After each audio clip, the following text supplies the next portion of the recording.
Hey guys, welcome to unique cinema talkies. Mohan Lal గారు act చేసిన ఎంపురన్ cinema ఎలా ఉందో చూసేద్దామా. మోహన్ లాల్ గారు ఇంతకు ముందు యాక్ట్ చేసిన పొలిటికల్ డ్రామా లూసిఫర్ సినిమాకి సీక్వెలే ఈ ఎంపురన్. ప్లాట్ లోకి వెళ్ళిపోతే కేరళ స్టేట్ కి సీఎం అయిన టొవినో థామస్ గారు తన పోస్ట్ కి రిజైన్ చేసి సొంతంగా పార్టీ పెట్టుకుని సీఎం అవుదామని డిసైడ్ అవుతారు. అలాంటి టైంలో అపోజిషన్ పార్టీ లీడర్ అయిన అభిమన్యు సింగ్ గారితో చేతులు కలుపుతారు. దాంతో స్టేట్ పాలిటిక్స్ మొత్తం హీట్ ఎక్కుద్ది. టొవినో థామస్ గారికి సిస్టర్ అయిన మంజు వారియర్ గారు దీన్ని అపోజ్ చేస్తారు. అయితే ఈ పరిస్థితులు చక్కబెట్టడానికి మన మోహన్ లాల్ గారు సీన్ లోకి ఎంటర్ అయ్యి ఈ ఇష్యూస్ అన్నిటిని ఎలా సాల్వ్ చేశాడు, అసలు అతని ఐడెంటిటీ ఏంటి, అతని బ్యాక్ స్టోరీ ఏంటి, విలన్ కి హీరోకి మధ్య ఉన్న ఇష్యూ ఏంటి, అలాగే ఈ స్టోరీలోకి పృథ్వీరాజ్ కుమారన్ గారి క్యారెక్టర్ ఎలా ఎంటర్ అయింది, పృథ్వీరాజ్ కుమారన్ గారికి విలన్ కి మధ్య ఉన్న కనెక్షన్ ఏంటి, ఇవన్నీ తెలియాలంటే ఎంపురన్ సినిమా చూడాల్సిందే.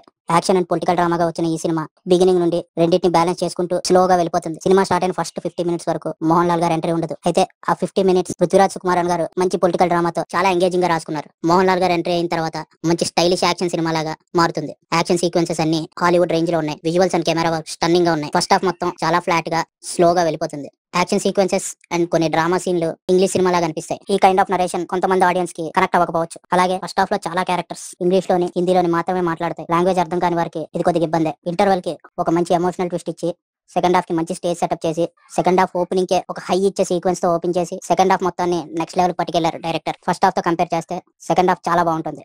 ఫస్ట్ హాఫ్ చూస్తున్నంత సేపు ఈ సినిమా కేవలం ఏ సెంటర్ ఆడియన్స్ కి, క్లాస్ ఆడియన్స్ కి మాత్రమే అనిపిస్తుంది. అయితే ఫస్ట్ హాఫ్ కొద్దిగా ఓపిక పడితే మాస్ ఆడియన్స్ సినిమా సెకండ్ హాఫ్ ను బాగా ఎంజాయ్ చేస్తారు. అటు క్యారెక్టర్ ఎస్టాబ్లిష్మెంట్, కొన్ని ఇంపార్టెంట్ సీక్వెన్స్ కి స్టేజ్ సెటప్ రెండు ఎక్సలెంట్ గా ఉంటాయి. సినిమా క్లైమాక్స్ లో లూసిఫర్ 3 కి ఇచ్చిన లీడ్ చాలా బాగుంది. ఇంపార్టెంట్ క్యారెక్టర్స్ చేసిన మంజు వారియర్ గారి యాక్టింగ్ ఎక్సలెంట్ గా ఉంది. సెకండ్ హాఫ్ లో వచ్చే ఒక సీక్వెన్స్ లో మంజు వారియర్ గారు ఆమె యాక్టింగ్ తో ఆ సీన్ ని next level పట్టుకెళ్లారు.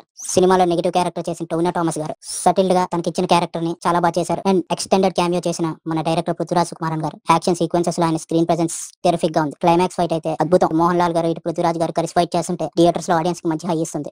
And Mohan Lal గారి పర్ఫార్మెన్స్ విషయానికి వస్తే యాజ్ యూజువల్ లూసిఫర్ లో ఎలాగైతే అదరగొట్టారో ఇందులో కూడా అలాగే అదరగొట్టారు. మోహన్ లాల్ గారి ఫ్యాన్స్ కి ఈ సినిమా ఒక ఫీస్ట్. బీజిఎం కూడా సినిమాకి తగ్గట్టు బాగుంది. హాలీవుడ్ సినిమా చూస్తున్న ఫీలింగ్ వచ్చింది.